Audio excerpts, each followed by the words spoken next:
Hi, this is Kian. I'm here at the site of the MX3D bridge. Just been chatting with a couple of guys from the team, and they've headed off now, and I'm just going to wrap up for the day from my side. So here's the bridge itself.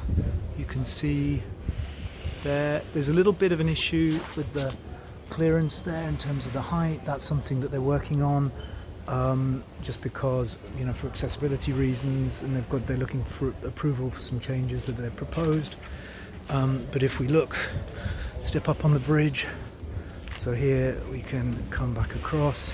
So here is the bridge itself, and from the center of the bridge you can see the views either way down the canals and back, and this is over the side. So this is it. This is the bridge. Not much more to replace. So not much more to mention really. We're going to be placing some cameras there, ideally that side, and then on this side, there-ish. And so that's all happening, or going to happen for the skeletons.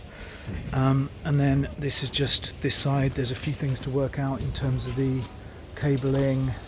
We're going to run cables all the way along, and there's a server room down there somewhere. And that's that. Okay, all right, bye.